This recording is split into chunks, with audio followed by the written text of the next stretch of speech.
In a world full of noise, one voice dares to whisper the truth. And somehow, it is louder than chaos itself. Stay with me, because in the next few minutes, we will walk through 12 simple rules. Rules that can change the entire direction of your life. Today, we explore 12 Rules for Life by Jordan B. Peterson, a guide that blends science, real stories, and timeless wisdom to help you find meaning in a world that often feels broken. Section 1. Stand tall, shoulders back. Imagine a lobster. Yes, a lobster. Not in a pot, not on a plate, but in the ocean. It moves slowly, crawling along the rocks, searching for a place to call its own. Another lobster sees it. This is not a friendly meeting. This is a battle for territory. The fight begins. Claws clash. Waves stir. It is not just a fight for space. It is a fight for status. One lobster wins. One lobster loses. The winner stands taller, more alert. Its body fills with chemicals that make it stronger, sharper. The loser slumps. It hides in the shadows. Its body chemistry changes too, but this time it feels weaker, smaller. Why talk about lobsters? Because we are not so different. Jordan Peterson begins with this simple truth. Posture matters. How you carry yourself changes how you think, and how the world sees you. Stand tall, shoulders back. It is not just about looking confident. It is about telling your brain, I can face this. When you stand tall, your body releases signals. Your mind listens. Your mood changes. You feel ready. When you slump, your body sends a different signal. It whispers, I am small. I cannot win. The world hears that whisper too. Peterson draws from science, from biology, from those lobsters in the deep. Winning changes their brain chemistry. It changes ours too. Think of a time you felt beaten. Your shoulders dropped. Your head lowered. You avoided eye contact. That posture told your brain to stay down. Now think of a time you won. Your chest lifted. Your eyes met the world. You felt stronger. That feeling was not magic. It was biology. Standing tall does not mean you never feel fear. It means you choose not to collapse under it. It means you tell the world, and yourself, I am here. Peterson is not asking for arrogance. He is asking for presence. A lobster that stands tall gets better chances at food, at shelter, at life. A human who stands tall gets better chances at respect, at opportunity, at change.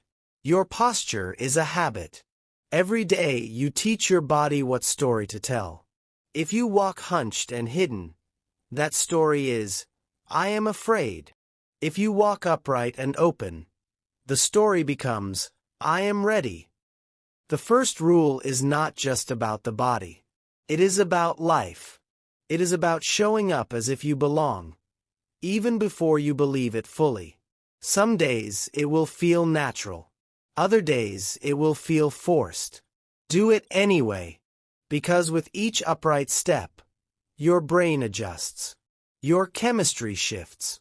And slowly, the posture of confidence becomes the feeling of confidence. Lobsters know this instinctively. We have to remind ourselves. So tomorrow morning, before you leave the house, stop. Take one deep breath. Lift your head. Pull your shoulders back. Plant your feet firmly. And walk, as if you are ready to face the tide. Because that is how the story changes. That is how you start winning, long before the fight begins. Section 2. Treat yourself like someone you are responsible for helping. Picture this. A friend is sick. Really sick. You call them. You ask how they are. You tell them to see a doctor. They do. The doctor gives them medicine. You make sure they take it. You check in every day. You remind them to rest. You cook them food. You care. You do not judge. You make sure they do what they need to get better. Now, picture yourself in that situation. You are sick. Really sick. The doctor gives you medicine. You forget to take it. Or, you take it late. Or, you skip it because you'll be fine. Why do we treat ourselves worse than we treat others? Why do we give care away, but hold it back from ourselves? Jordan Peterson asks this question, and it cuts deep. Most people have someone they love. A parent, a child, a partner, a friend. For them, we go the extra mile. We keep promises to them. We protect them. We encourage them. We make sure they get the best care. But when it comes to ourselves, we get careless. We skip meals. We don't sleep enough. We drown in stress, without help.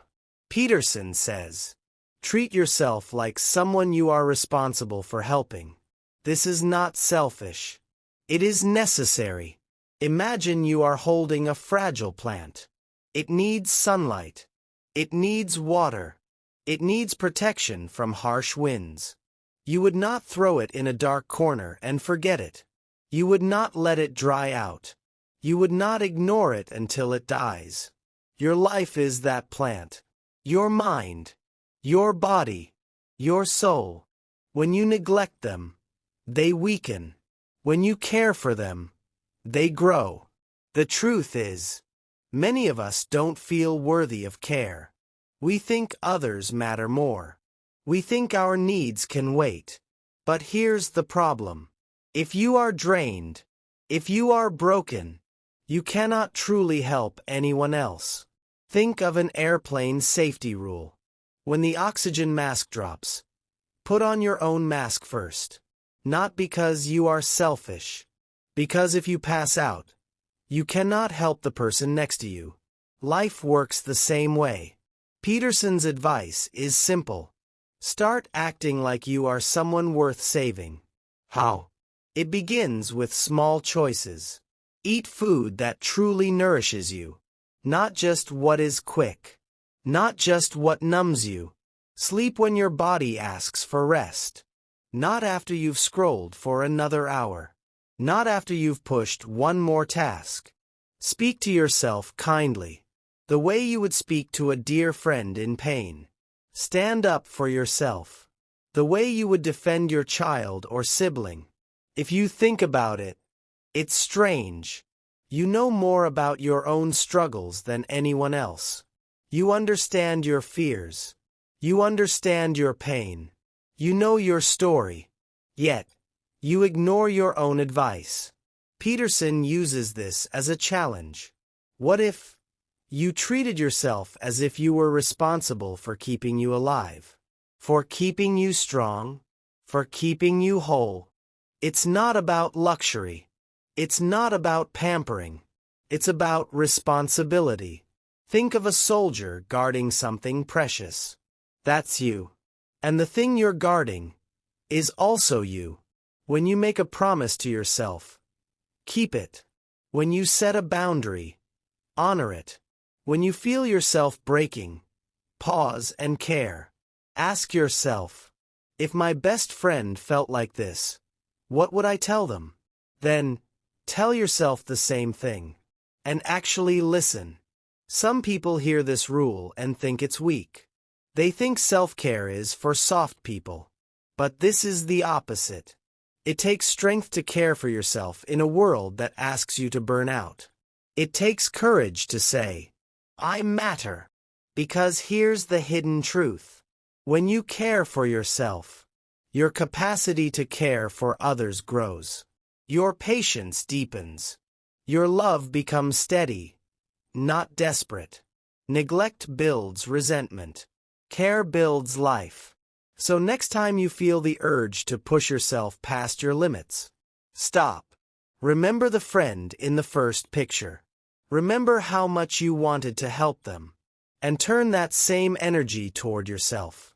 Because the world needs you well. The people you love need you strong.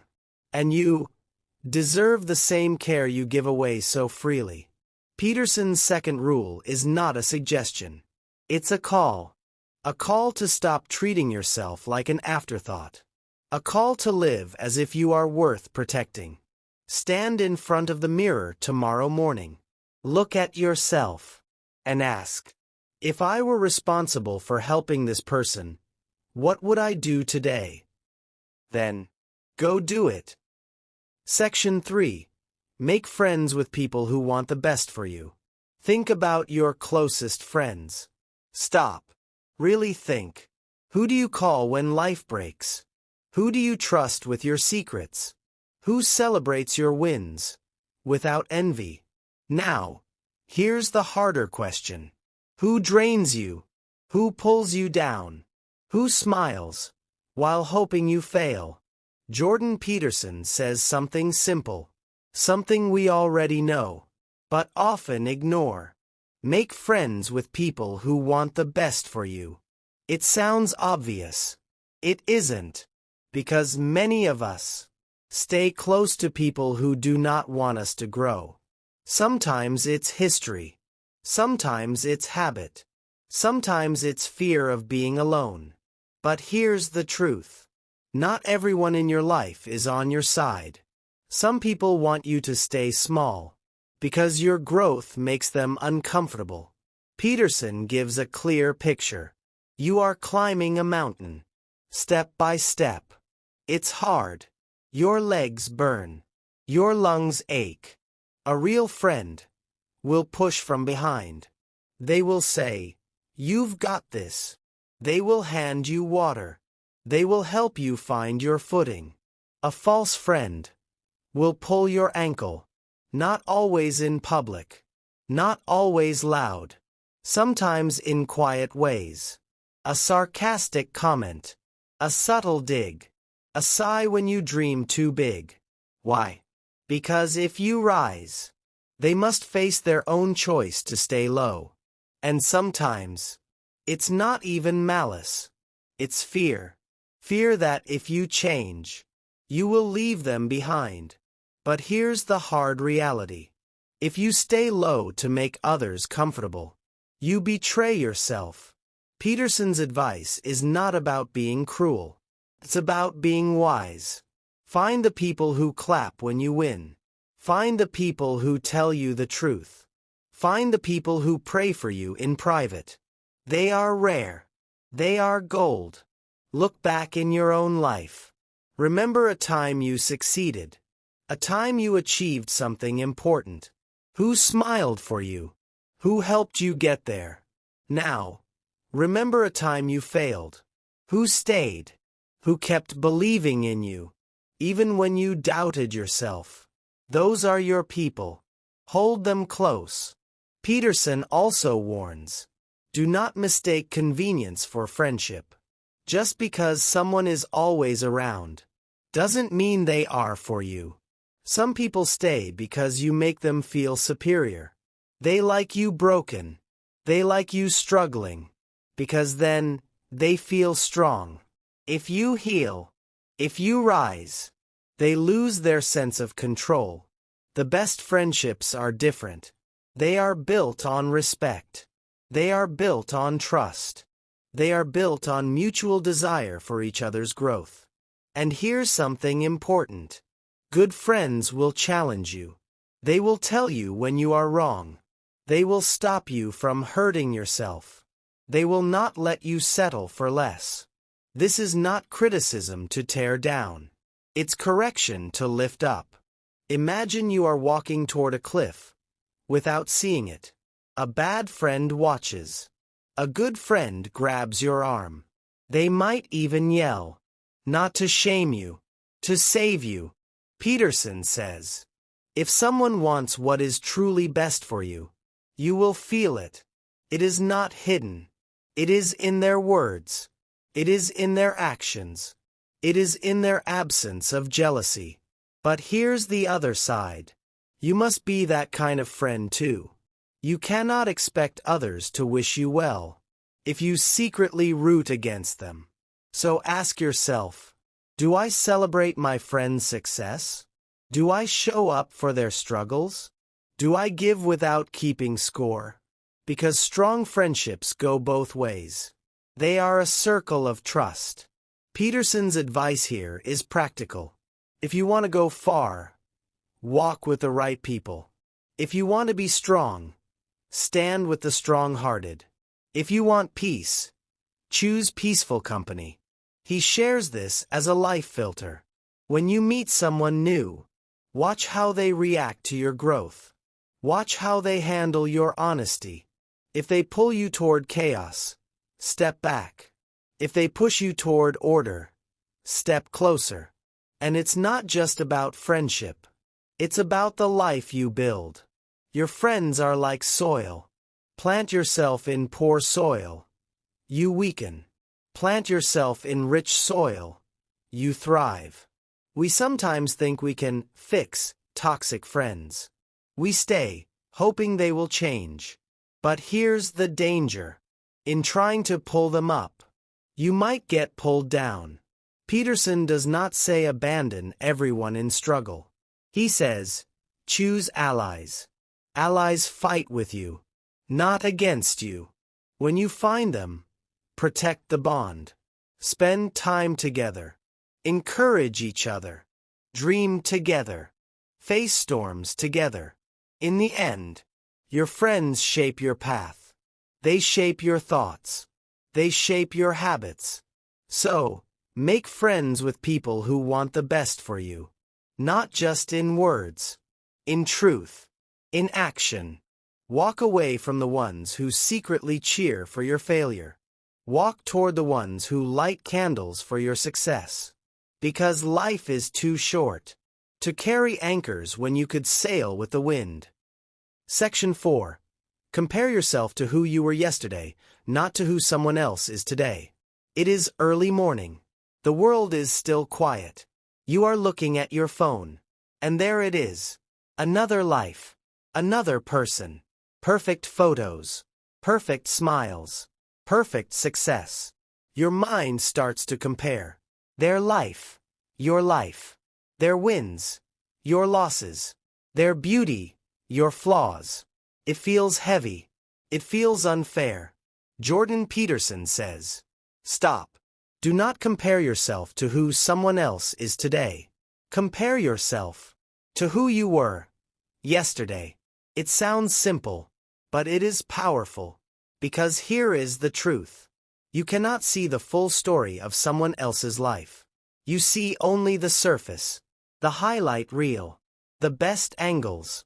You do not see the private battles. You do not see the fears at night. You do not see the failures hidden from the camera. When you measure your life against theirs, you are comparing your behind the scenes to their polished front cover. Peterson tells us, the only fair comparison is with the person you were yesterday. Look back one day. Were you kinder? Were you braver? Did you learn something new? Did you take one step toward your goal? If yes, you are winning. If not, you know where to focus today. This shift is important because comparison to others can freeze you. You feel too far behind. You think, I will never catch up. But comparison to yourself can free you. You only need to be a little better than yesterday. Imagine you are climbing stairs. You do not need to jump to the top. You just need to take the next step. That is progress. Peterson often talks about small wins, not giant leaps. Small wins build momentum, one after another. You clean your room. You read a page. You call a friend you have been avoiding. You go for a short walk. It may seem small, but small wins add up. They change your life. This rule is also about fairness. You and another person may have started at very different points. They may have advantages you do not. You may have advantages they do not. So why measure yourself against a race you are not even running? Peterson says, run your race. Measure your growth by your path. Think of yourself as a gardener. Your garden is yours alone. It may not bloom at the same time as another. It may not grow the same flowers. But if today there is more life in your garden than yesterday, you are moving forward. Sometimes, progress is invisible. Sometimes, it is quiet. A small shift in thinking. A decision not to give up. A habit broken. A new one started. You might not notice right away. But over time, you look back, and the difference is clear. Peterson also warns about envy. Envy is poison. It blinds you to your own blessings. It makes you bitter instead of better. When you compare only to yourself, you replace envy with gratitude. You start to see how far you have come. You start to value your own pace. Ask yourself tonight, am I a little stronger than yesterday? Am I a little wiser? Am I a little more patient? If the answer is yes, you are on the right track. And if the answer is no, that is fine too. Tomorrow is your chance. Peterson gives practical steps. Identify one small area to improve each day. Not everything at once. Just one. Track your progress. Write it down. Keep it visible. Review yesterday honestly. Celebrate what you did well. Note what you can improve. Forgive your failures. Do not carry them into tomorrow. Remember, you are not in competition with the world. You are in conversation with your past self. And here is the secret. When you live like this, the gap between you and others stops mattering. You are too busy building your own path. The anxiety of comparison fades. Because your worth is not measured by someone else's highlight reel. It is measured by your own steady climb. Peterson says, life is not fair in the way we think. But it can be fair to yourself. If you measure with honesty, if you measure with patience, if you measure with your own ruler, you do not need to be the best in the world. You only need to be better than the version of you that woke up yesterday. So tomorrow morning, when the world tells you to look at others, look inward, look backward, then step forward. Because this is the only race worth winning. Compare yourself to who you were yesterday, not to who someone else is today. Section 5. Do not let your children do anything that makes you dislike them. It is a sunny afternoon. You are in a cafe. There is a family at the next table. The parents look tired. The children are loud. One throws food on the floor. The other kicks the chair. The parents do not say a word. They just smile weakly. You notice people turning to look. Some look annoyed. Some look away. This is the scene Jordan Peterson warns about. Because parenting is not just love. It is also leadership. Peterson says, if you let your children do things that make you dislike them, the world will dislike them too. It sounds harsh, but it is truth. Children are learning. They are testing the world. They push limits to see what is allowed. If no one stops them, the bad habits grow. The world will stop them later. And it will not be gentle. Peterson tells a simple truth. A parent's job is not to make a child happy all the time. It is to prepare them for life. Life is full of rules, boundaries, consequences. If children do not learn these early, they will face them unprepared. This does not mean being cruel. It means being clear, firm, consistent. Imagine a garden without fences. The plants might grow wild, but they could also be crushed. Boundaries protect. In the same way, rules protect children. They create a safe space for growth. Peterson shares that children respect parents who lead. They may resist at first. They may cry. They may argue. But deep down, they feel secure when someone guides them. Think back to the cafe. If the parents had set gentle limits, The children would have learned respect. The parents would have felt proud instead of exhausted. Peterson warns of another danger. If you do not correct bad behavior early, it becomes part of the child's personality. And by the time the world corrects it, it may be too late. Children are small now. Their mistakes are small. But small mistakes can grow into big ones. This rule is also about love. Because real love is not just soft. It is also strong. Telling your child no can be an act of love. It shows you care enough to guide them. It shows you are willing to be uncomfortable for their sake. Peterson gives practical advice. Set clear rules. Children need to know what is allowed and what is not. Follow through. If you say there will be a consequence, keep your word. Stay calm. Discipline is not anger. It is teaching. Praise good behavior. Not just punish the bad. Be consistent. Children feel safe when rules do not change every day. Peterson also talks about respect. If you respect your child, you will not allow them to grow into someone others cannot stand. Because here is the truth. The world is not patient with bad manners. It is not patient with selfishness. It is not patient with disrespect. If a parent does not teach kindness, patience, and self-control, the world will teach it in harder ways. Peterson says, children are like beginners in a game. They do not know the rules yet. Your job is to teach them before the game gets serious. Some parents avoid discipline because they fear rejection. They want to be liked. They want to be the cool parent. But children need parents, not best friends. When they are grown, they will thank you for being strong. They will understand the lessons. They will pass them to their own children. This rule is also about the parent's heart. If you let small resentments build, if you feel embarrassed or angry at your child's behavior, you may start to withdraw love without meaning to. That is dangerous. It can harm the relationship.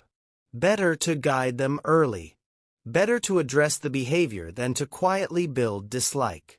Peterson reminds us, children learn fast. They are always watching. They copy what you do more than what you say. If you show patience, respect, and self-control, they will reflect it. If you avoid hard conversations, they will think rules do not matter.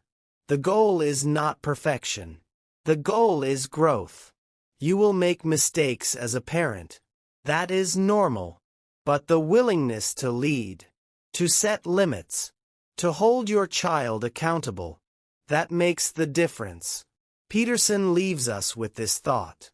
Raising a child is shaping a human soul.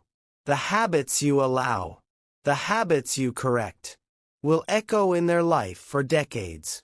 So, do not let your children do anything that makes you dislike them. Because if you dislike it, the world will too. Your role is to prepare them for a life where respect, kindness, and responsibility are second nature. A life where they walk into the world. And the world says, "We are glad you are here." Section 6. Put your house in perfect order before you criticize the world. It starts with a sigh. A deep, tired sigh. You look at the news. You see corruption. You see injustice. You see things that make you angry.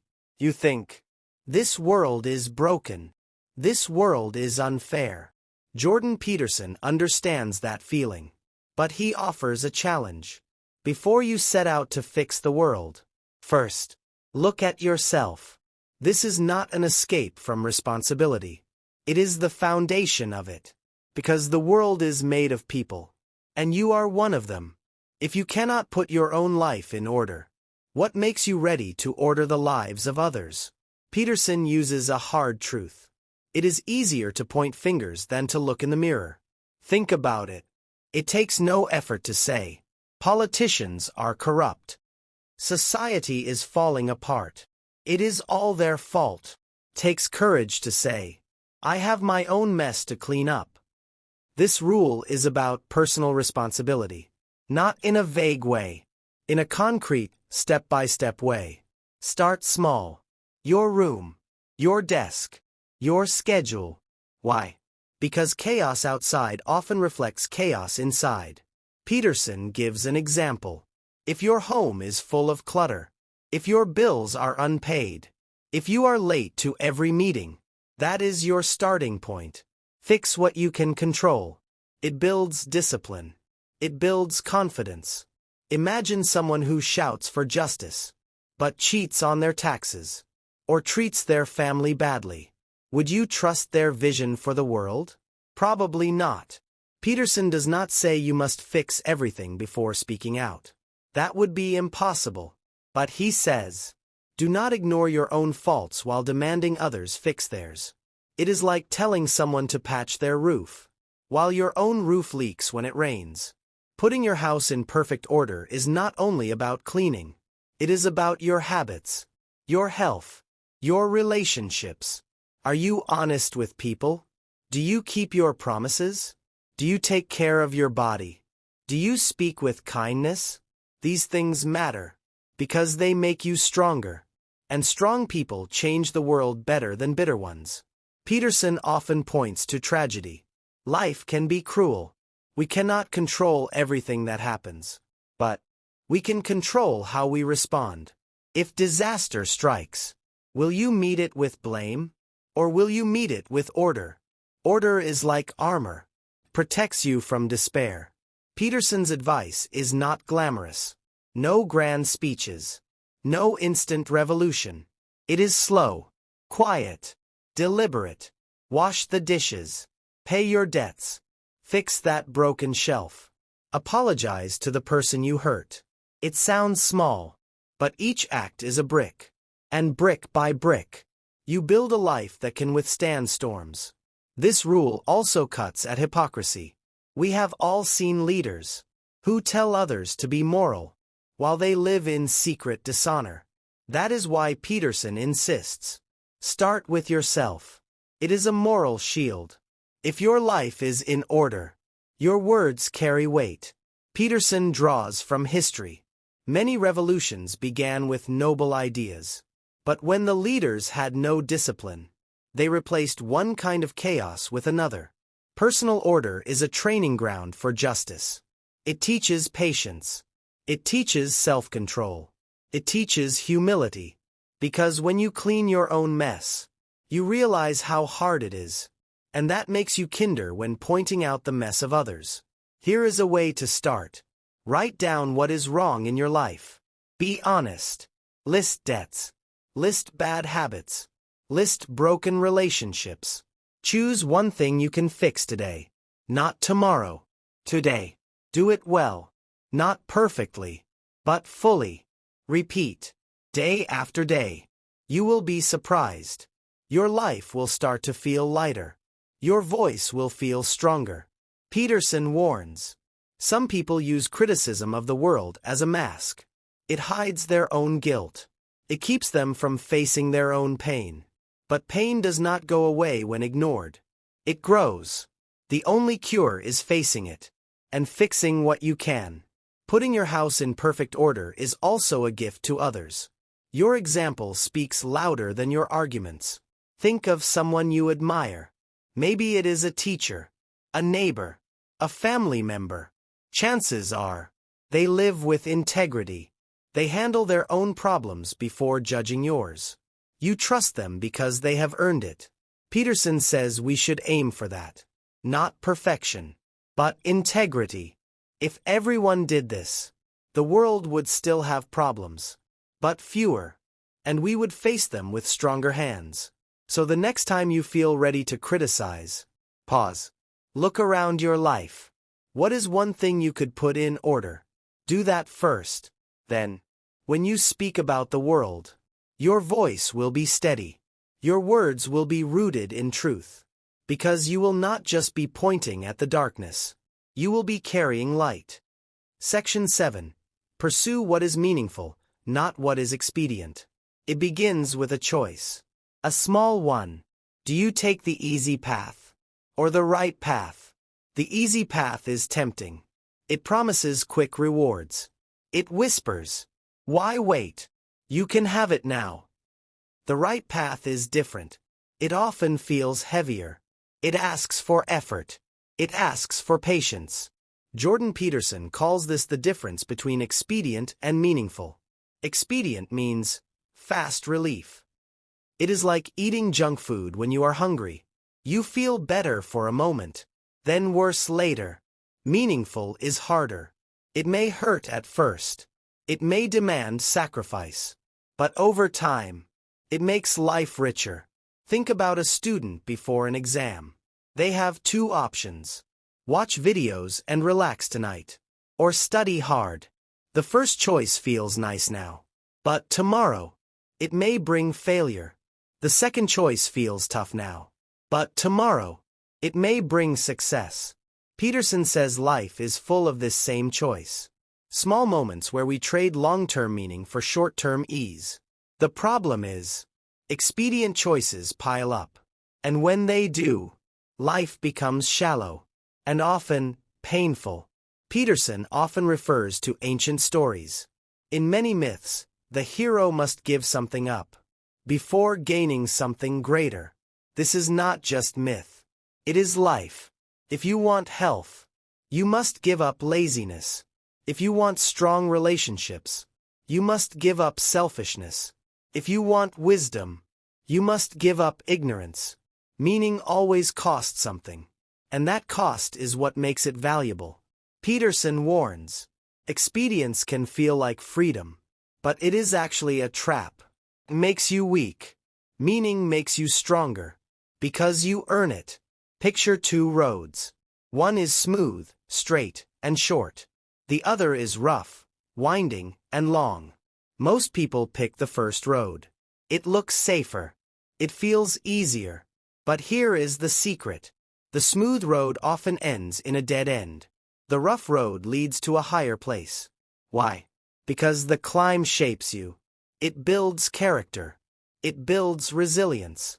Peterson also talks about delayed gratification. This is the art of waiting for the better reward. It is like planting a seed. You do not eat it today. You care for it. You water it. You wait. Months later, you have fruit. The expedient choice would be to eat the seed now and get nothing later. This is how many people live. And they wonder why life feels empty. Meaningful living requires vision. You must see beyond the moment. You must ask, what will this choice give me in the future? It is not easy, especially in a world that sells speed. Fast food, fast money, fast pleasure. But Peterson says, the fastest is rarely the best. There is another danger in expedience. It often comes at the cost of others. A quick win may mean someone else loses. Lying to get ahead. Cheating to pass. Cutting corners to save effort. These things may work today. But tomorrow, they eat at your soul. Meaning, on the other hand, often serves others too. It is rooted in contribution. In building something that lasts. Peterson gives a hard example. In times of crisis, a person living for expedience will abandon their duty. A person living for meaning will hold the line. Think about someone you admire. A parent, a mentor, a leader. Chances are, they made sacrifices you never saw. They took the harder road when the easier one was open. That is the essence of this rule. Pursuing what is meaningful does not always feel good. Sometimes it feels lonely. Sometimes it feels thankless. But meaning is a long game. And the reward comes in deep satisfaction. The kind that expedience can never give. Here is how to live this rule. Define what matters most to you. Not just for today, but for the next 10 years. Ask yourself before each big choice. Will this matter in 10 years? Be willing to pay the price. Meaning costs time. Meaning costs effort. Meaning sometimes costs comfort. Practice saying no to quick fixes, to empty pleasure, to shortcuts. When you say no to expedience, you are saying yes to growth. Peterson's point is not that you should never enjoy the moment. Joy matters too, but joy is sweeter when it grows from meaning. There is a deep peace in knowing you did the harder thing, and you did it well. It is like looking at a house you built with your own hands. It took longer. It took sweat. But it is yours. In the end, expedience fades. Meaning stays. So next time you face the choice, easy now or better later, remember this rule. Life is not just about avoiding pain. It is about building something worth the pain. Because the right path, the meaningful path, is the only one that makes the journey worth taking. Section 8. Tell the truth, or at least do not lie. Truth is heavy, but lies are heavier. Peterson says truth is the foundation of life. Without it, everything falls. We lie for many reasons. To protect ourselves, to avoid conflict, to gain an advantage, sometimes to be polite. But every lie leaves a mark. Not just on others, on ourselves. When you lie, you split in two. The outside says one thing. The inside knows another. That gap grows. It drains you. It weakens you. Peterson warns about self-deception. This is the most dangerous lie. It is when you convince yourself of something false. You pretend to be fine. You tell yourself you are happy. You claim everything is under control. But deep down, you know it is not true. The cost of this is huge. You stop trusting yourself. You lose the ability to see clearly. And if you cannot see, you cannot act. Truth is not just about avoiding lies. It is about speaking reality, even when it is hard. Peterson says, if you avoid truth today, you create chaos tomorrow. Think of a cracked wall. If you fix it early, it is simple. If you ignore it, it collapses. Lies are the same. They spread. They connect to more lies. Soon, you are trapped. Truth cuts the trap. It is painful, but freeing. Peterson shares this. When you tell the truth, you align your mind and soul. You become whole. Truth gives you strength. Because you are not hiding. But telling the truth is not easy. It can hurt others. It can end relationships. It can cause trouble. This is why he adds, at least do not lie. If you cannot say the truth yet, be silent. Do not add falsehood. Sometimes silence is the first step to honesty. Think about your own life. Where do you hide the truth? At work? With friends? With yourself? Peterson says the hardest truths are personal. Admitting your mistakes. Owning your failures. Accepting your weaknesses. But without this, you cannot grow. He gives an example. If you lie about your abilities, you will be given tasks you cannot do. Then you fail, and trust is broken. If you tell the truth, you may lose an opportunity now, but you gain respect. And later, you are given the right role. Truth builds. Lies destroy. There is also courage in truth. It tells the world, I will face reality. Even if that reality is ugly. Even if it is painful. People can sense this courage. They may not like what you say, but they will know you mean it. Peterson warns about white lies. We think they are harmless. We lie to avoid hurting feelings. We say, it is fine, when it is not. But over time, these small lies blur reality. No one knows what is real anymore. Truth clears the fog. It lets people act on facts. If your friend asks for feedback, and you lie, they may never improve. Your silence holds them back. Truth can be delivered kindly. You do not need to be cruel. You can be firm and gentle. Peterson says, honesty starts small. Tell the truth in simple moments. I do not like this. I need help. I made a mistake. When you practice this, you build the muscle for bigger truths. He also says, lying is exhausting. You must remember your story. You must keep track of details. Truth is simple, stays the same. Lies change with time. They demand constant repair. Truth demands courage once. Lies demand fear forever.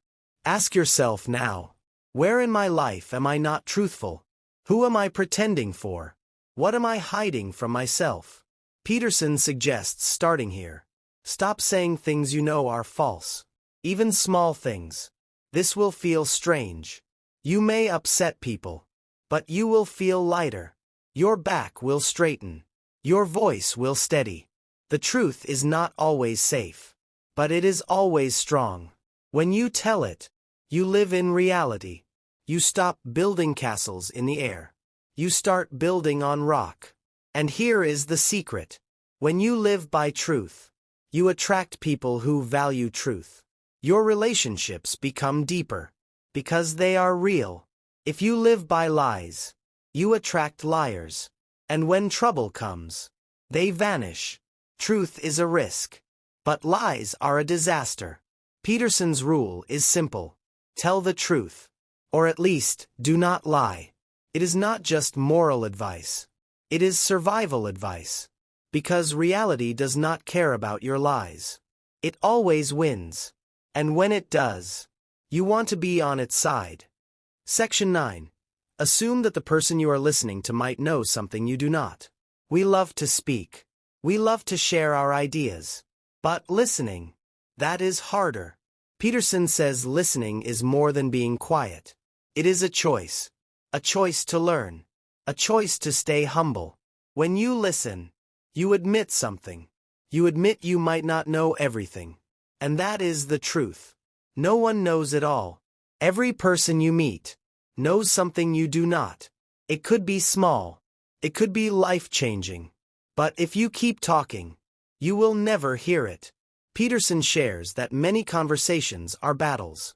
People wait to speak. They do not listen. They just reload their arguments. But real listening is different. You set aside your pride. You open your mind. It is not weakness. It is strength. Imagine a fisherman on a quiet shore. He waits. He watches the water. He is patient. Listening is the same. You wait for the truth to surface. Peterson says, you can learn from anyone. A child. A stranger. An enemy. Sometimes wisdom comes from unexpected voices. But you must be ready to hear it. He tells us, listening changes the speaker too. When someone feels heard, they speak deeper. They reveal truths they did not plan to share. You give them space, and they give you insight. Think of a time you truly listened. Not just nodded. Not just waited for your turn. But listened. How did it feel? You saw the person differently. You saw their world. Peterson warns. We often block this by judging too soon. We hear one detail. We make assumptions. We stop listening. But assumptions close doors. Curiosity opens them. So ask questions. Why do you think that? What happened next? How did that feel? Questions invite stories. Stories reveal lessons. Peterson says, even if you disagree, you can still learn. You learn about the other person. You learn about their values. You learn about your own limits. Sometimes, the person is wrong. But knowing their thinking helps you see flaws in your own. Listening is also a guard against arrogance. When you think you know it all, you stop growing. Humility keeps you learning. It keeps you sharp. Peterson uses a therapist's view. When patients speak, they often start messy. Scattered thoughts. Random memories. But if you stay patient, truth appears. Like a shape in fog. Your role is not to push your version. It is to help them find theirs. You can do this in daily life too. When someone vents, do not jump in with solutions. Listen. Let them finish. They may solve their own problem just by talking. Peterson also says, listening is rare. And rare things are valuable. If you become a great listener, people will seek you out. Not because you agree with them, but because you make them feel understood. And in that space, they may trust you with truths others never hear. That trust is powerful. It can open doors in work, friendships, and family. But it is fragile. Break it once. It may not return. Peterson tells us, do not pretend to listen. People can feel the difference. Real listening is active. Your eyes engage. Your body is still. Your mind is clear. When they pause, you reflect their words back. You are saying you felt betrayed. This shows you care. It also confirms you understood. Sometimes you will find you misunderstood. And that is okay. That is why you check. Peterson says, the moment you think, I know this, stop. You might be wrong. Even if you know the facts, you do not know their story. The same fact can live in two very different lives. Example, losing a job. For one, it is disaster. For another, it is freedom. You cannot know until you hear it. Peterson's rule is about more than learning. It is about respect. When you listen, you say, you matter. And most people rarely hear that. This respect changes relationships. It turns strangers into friends. It turns conflict into dialogue. Peterson admits, you will not agree with everyone, but you will understand them better. And understanding reduces hate. Hate grows in ignorance. Listening is the cure. It is also a mirror. When you listen, you notice your own habits. Do you cut people off? Do you rush? Do you assume? Fixing these makes you a better communicator. Peterson says this. Your next great idea might be sitting in someone else's mind. You just have to hear it. So next time you speak with someone, slow down. Ask, wait, hear them out. You might leave with something priceless. The truth is, you do not know everything. And that is a gift. Because if you did, life would have nothing to teach you. Section 10. Be precise in your speech. Words matter. They can build. They can destroy. Peterson tells us, if you speak without clarity, chaos follows. Think of a surgeon. One wrong cut. Damage. Pain. Loss. Language is the same. One unclear word, and meaning bleeds away. We often speak in fog. We use vague terms. We skip details. We assume others understand. But assumptions create trouble. Imagine a captain giving orders in a storm. Go over there. Where is there? The crew hesitates. The ship drifts. Precise speech is an anchor. Peterson says, if you do not name the problem, you cannot fix it. A couple fights. One says, you never listen. Vague. The other feels attacked. But if they say, when I told you about my day, you looked at your phone. Now it is clear. It is specific. Clarity turns blame into discussion. Peterson warns, we avoid precision to avoid pain. If we speak clearly, we reveal truth. Truth can hurt. So we blur our words. We hide behind maybe and kind of. But hiding keeps problems alive. It is like ignoring a strange noise in your car. You do not check it. It gets worse. Precise speech is like opening the hood. You see the cause. Peterson shares. In therapy, the first step is naming the problem. Not, I am unhappy, but I feel trapped in my job because I fear losing income. Now the path forward is visible. He says, life is made of tiny details. Miss them and you miss the truth. A friend says, everything is fine. But you hear their tone. You see their eyes. Something is not fine. Ask, what exactly is wrong? Push past fine. Get to the real. Precision is also power. It builds trust.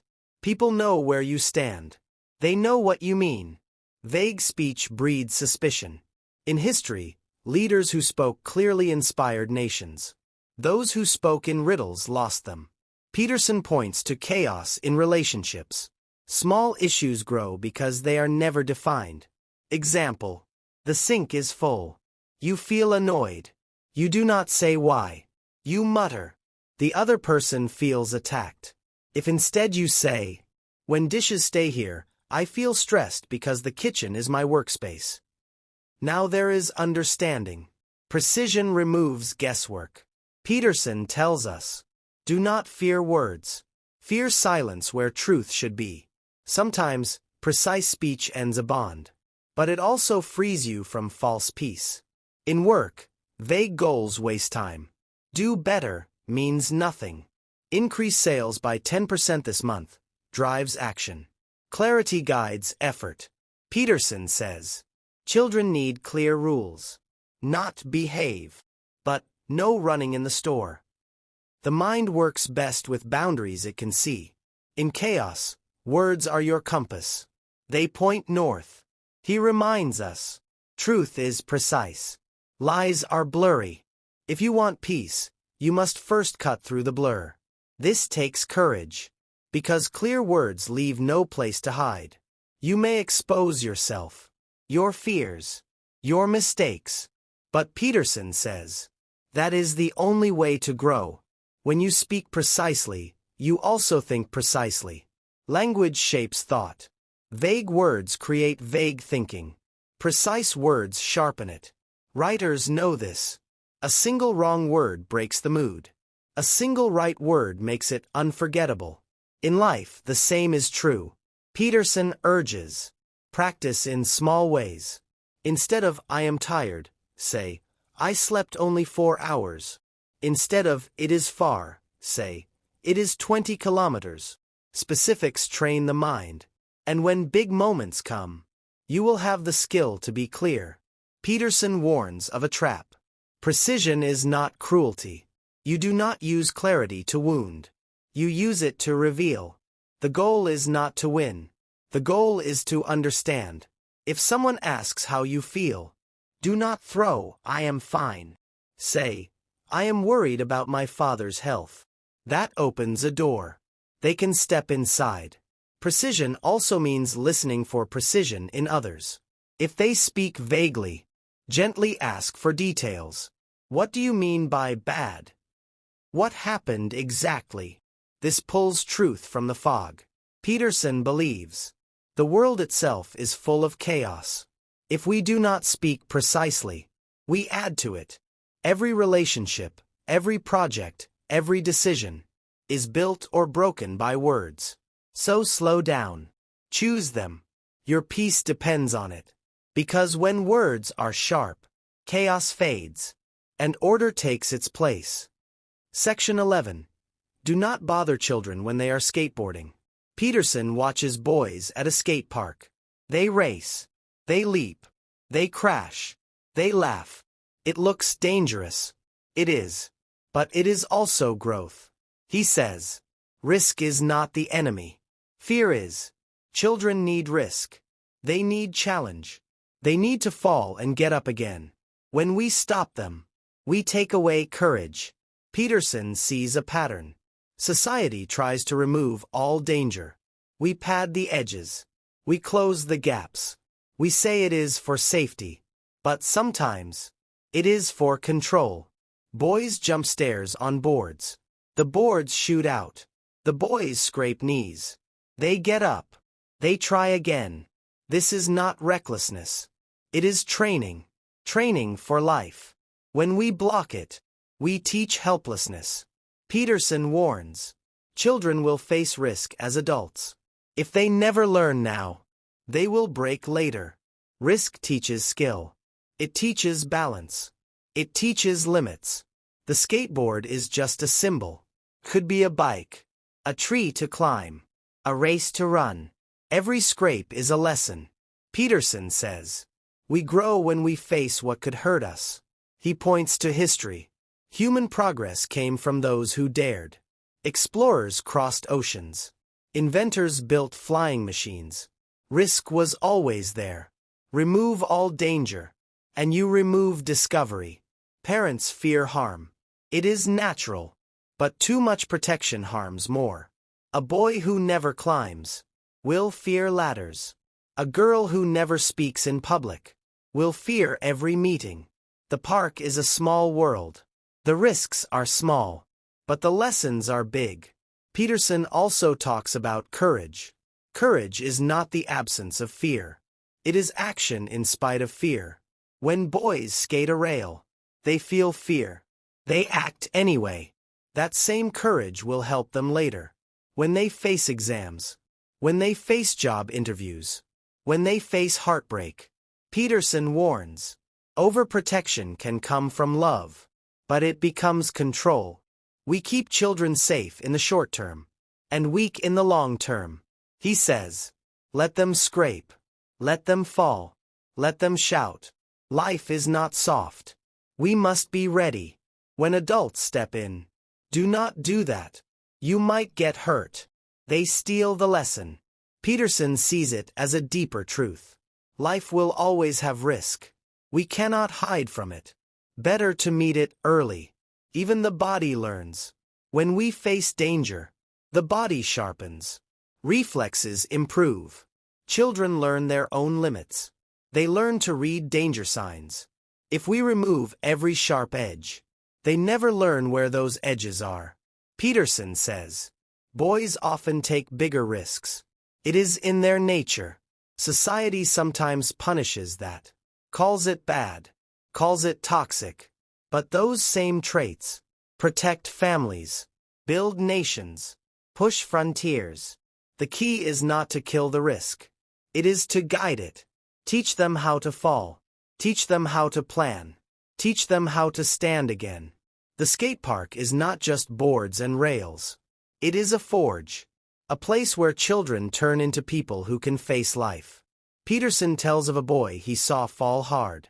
The crowd gasped. The boy lay still. Then he laughed. He stood. He tried again. That moment is worth more than any lecture. He says, do not rob them of it. When you step in too soon, you send a message. You cannot handle this. Children hear it. They believe it. Years later, they doubt themselves. Peterson asks, do you want your child safe or strong? Because strength is the only safety that lasts. Life will push them. The world will not hold their hand. If they have learned to fall, they will get up.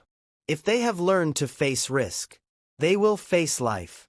The skate park is a practice ground. It is small chaos, small danger. Better they face it here than for the first time when stakes are high. Peterson ends with this. Let them skate. Let them climb. Let them run. Stand nearby if you must. But do not interfere. Your job is not to remove the risk. It is to prepare them for it. And you cannot prepare them by keeping them away from it. So watch, support, and let them ride. Because each jump, each scrape, each fall is a step toward the courage they will need for the rest of their lives. Section 12. Pet a cat when you encounter one on the street. Peterson walks down a quiet street. It is late afternoon. The light is soft. The air is still. He sees a cat. It sits on a stone wall. Its tail moves slowly. Its eyes are calm. He stops. He reaches out. The cat lets him touch it. This moment is small, but it holds meaning. Peterson's daughter is sick. Life feels heavy. The days are hard. Yet here is a cat. Warm, gentle, alive in the present.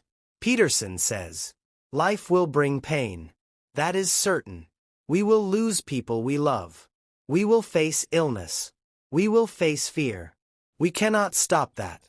But we can notice beauty, even in the middle of it. The cat does not know his troubles. It does not care about tomorrow. It is simply here. Peterson reminds us. We live in moments, not in years, not in plans. Pain can feel endless, but so can peace, if we pause long enough to feel it. When life is hard, we think only of the storm. We forget the sky is still there. The cat is part of that sky. He says, find the small good. It is not escape. it is strength. When you see a sunset, look at it. When you hear laughter, listen to it. The cat on the wall is more than fur. It is a reminder that joy still exists, even when grief lives in the same house. Peterson does not say, ignore your pain. He says, balance it. Pain is heavy. Moments of beauty help carry it. The street is still quiet. The cat purrs. For a moment, time slows. He feels peace. That peace does not erase his daughter's illness. It does not erase the fear. But it gives him a breath. A breath is enough to take one more step. Peterson talks about suffering. It is part of the human story. No one escapes it. The question is, how do we live in it?